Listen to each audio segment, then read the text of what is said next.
We have review shot 9 551, shot 8 559, 567, 559, 567, 560, 576, 564, and 561. You have a high of 576, a low of 551, and 562 is an average. An extreme spread of 25. Now this is the .25 caliber Hatsan 95 QE, and this is the vortex gas. So there we go. Hi everyone, Scott Weaver with Air Gunner Reviews. So today we're going to go over the Hatsan Model 95. This is a .25. It's got the QE and the Quattro trigger, and of course it's a break barrel. I really like this rifle, and I'd highly recommend it for a product that runs about $219 from Pyramid Air. I can't say enough good things about it, actually. It's low cost. It's got a beautiful stock on it. It's fairly lightweight as far as I'm concerned. I believe it is. But there's a couple of things, of course, that you'd have to consider. For one, the scope that comes with it. The scope is worthless. I couldn't keep it adjusted right. As soon as I did, it shoot about another dozen rounds or so, and it would be off point again. So, and besides that, when you looked through it, there's some blurry spots in it. So basically, what I'm saying is, it might be good when you first get the gun, but plan on picking up another scope, because pretty much so it's junk. So I outfitted mine with the center point scope, and it seems to work out fine.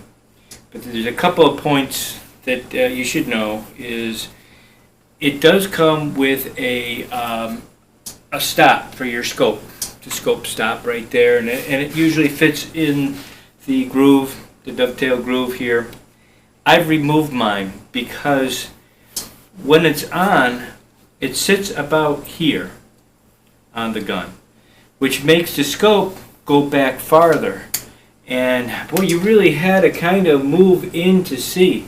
And I was having problems, and I said, geez, what if I just removed this, if it would make a difference? And it made a huge difference. So the first thing you want to do would be probably to move this if you're putting a scope on it. And so anyway, get that away from there. The secondly is that the screws constantly loosen up. And I had that problem to the point where it was really throwing it off. Loctite right away. In here, this one, of course, is probably the worst offender of it. Now, on here, somebody's got a nice video on how to take your stock off.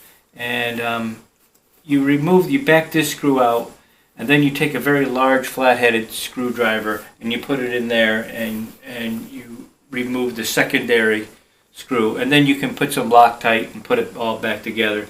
But you really want to watch that video on it, or you can just fool around with it if you don't care. But definitely Loctite here. Loctite your trigger here, because this will loosen up your trigger guard. And also, you want to have a one-piece scope mount. It won't hold up to the jarring if you're just using the two scope mounts that you usually get it. So get a one piece, and also Loctite that, because anything that can move, it will. And you'll just save yourself a ton of time, because you're going to get it all scoped in, and within 2 weeks, or it depends on how much, maybe even 1 week, you'll be noticing your shots are going to the left or going to the right. So those are the pieces of advice that I would give you on this gun. Accuracy is pretty accurate. I mean, it's very accurate. I'm only shooting about 20 yards. That's as far as I have. That's indoor and outdoor. I'm actually going to shoot indoor, and I have just shy of 20 yards, about a foot shy. Anyhow, getting to the Quattro trigger, which I was really excited about because I read about it. It's good. I mean, for a $219 gun, it's nice, but I think they could have done better. To be honest with you, it's a hard pull. The secondary stage, I've gotten it lightened up as much as I possibly can, and I still find it's fairly hard. But having said that, I'm very used to the RWS rifles with the T06 trigger, which is probably the smoothest trigger you're ever going to get. So it's like I probably can't compare it to that. I shouldn't compare it to it. So it is a decent trigger, but it does make up for a lot of accuracy issues, in my opinion, just because that last pull is pretty hefty. I don't know exactly what it is, but it's a hefty pull. Other than that, go over a couple of other specs on it. Weight, because I've heard people say that it's a heavy gun, and I think if you're picking up a rifle that's around 8 pounds and it's got a wood stock on it, that's not too heavy. It's not too heavy at all. So I weighed this, and I've got with the scope and with the one-piece mount on here, it weighs 8 pounds 13 ounces. That's not bad. I think that's pretty light compared to my RWS. I'm going to just pull up my RWS here. This is my RWS Model 48. And this gun is heavy. I mean, well, I've weighed it in, and it weighs 10 pounds 11 ounces, and that's with, of course, the scope and the scope elevator here for the droop, and of course it's got the it's got this guy here, so it definitely weighs some weight, and it's a very heavy gun. And to be honest with you, if I had my choice of taking something out on the field and shooting it, it would definitely be the Hatsan, only because of the weight. The RWS is much more accurate, and it's very consistent. The trigger is great, but the weight alone, I mean, there's people talk about gun balance, and I'm not knocking it. Believe me, I love my RWS, but it's more like a heavy paperweight because there's no bounce. It's just heavy. That's all. Just to give you a little comparison on that. Other than that, the other point would be a little disappointing was when I took it out and I did the chronograph on it, and it has a 650 foot claim feet per second on it. And of course, this is the .25 I'm talking about, and I don't know what kind of pellet they're using, but I'm using these Diablo Fields, and they are, let's see, what are they, 25.4 grains, and I'm sure they're using probably some aluminum, very lightweight. Anyhow, it has a claim feet per second of 650 feet.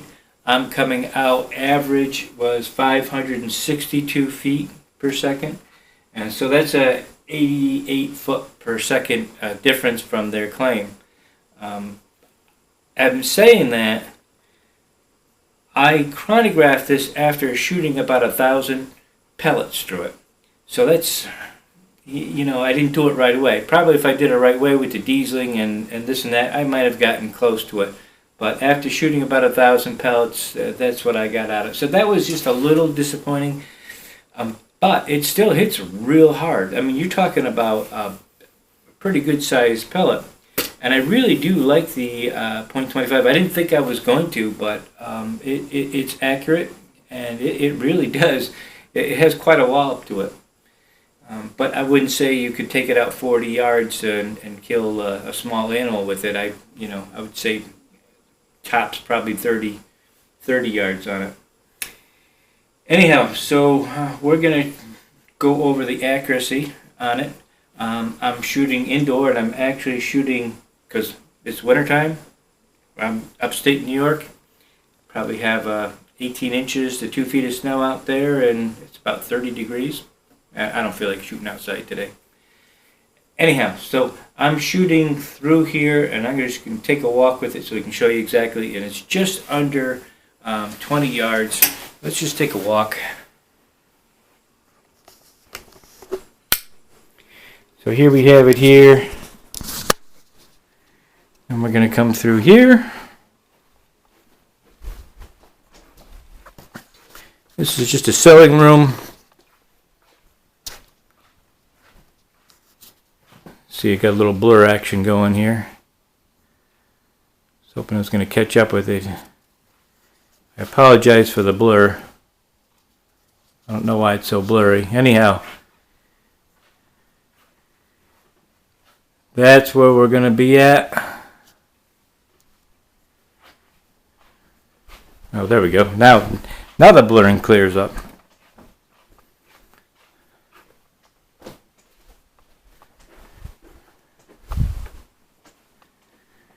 Okay, so let's do some shooting here and check the accuracy.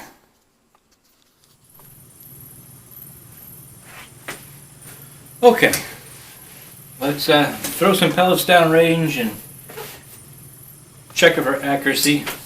It is fairly it's fairly accurate. It's just me, actually. Sometimes I'm just not accurate.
Okay, so there's 5 shots. Pretty accurate. The cocking on this gun is pretty smooth, although when I first got it, you really do have to break it in. I'm going to say first 350 to 500 pellets is definitely a break-in period. The rifle is fairly quiet, but like I say, the first couple hundred shots, you definitely hear the noise within the chamber. Kind of made like a twang noise for a while. Which was fairly loud, but that calmed down. I think maybe because the grease within the gun maybe had to just kind of get pushed around. Cleaned the barrel also a couple times. Had quite a bit of dieseling at first, and of course when it diesels, that means that the oil is going through the barrel, and you just want to clean it out here and there. Other than that, I really think this is a very good buy. So next up, my next one is I just ordered a Gamma Swarm Maxim, and that is a 10-round repeater break barrel. It's a brand new on the market, and I'm going to be very interested to see how that goes. I'm not really into too many of the lower end rifles, but since it's a break barrel and it's a repeater like that, I'm very interested to see how that performs. I'm hoping that some of the larger, well, I should say like the German companies would start coming out with those, or even Hatsan. But as for this gun, I would definitely recommend it, and definitely worth the money. So take care, folks.